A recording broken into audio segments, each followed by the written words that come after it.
Let's talk about this comment.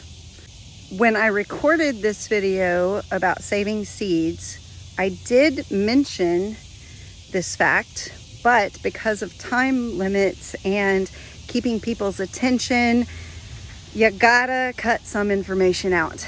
But apparently this is information that I should have chosen or made space to include, because I've gotten a lot of comments exactly the same. So yes, you should know that if you're going to save seeds from a plant, you have to let them go to full maturity. But if you let a plant get its seed to full maturity, you're signaling to that plant, I'm done, I've done my job, I can die now.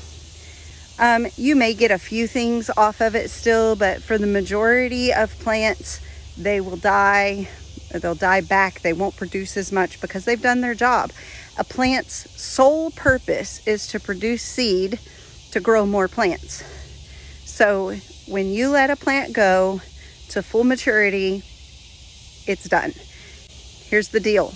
With cucumbers in Arkansas, they do not do well in the really hot parts of the summer. We have to keep succession sowing more and more, like more plants one right after the other.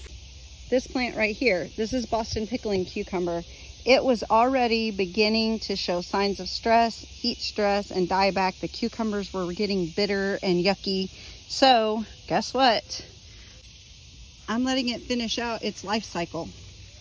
I'm gonna let it produce seed for me to save, because Boston pickling cucumbers are my favorite cucumber.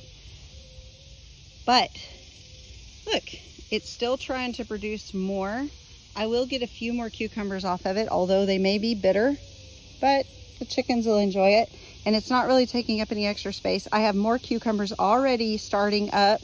I'm gonna put more cucumbers in because I have 101 days left in my growing season. So I have time to grow more plants, more cucumber plants. I have time to start from seed, direct sowing, and still get cucumbers before my first frost. You should know your plant will think it's done its job and be done. So wait until you think that that plant is done and it's not going to be producing much more for you before you decide to leave fruit on it, to let it go. Sometimes it'll continue to grow. So if you accidentally miss one, don't think that your plant's just going to croak. It doesn't always work like that. Like, a plant will continue to try to produce seed, but once it starts getting hot and drought conditions, cucumbers don't do well anyway. So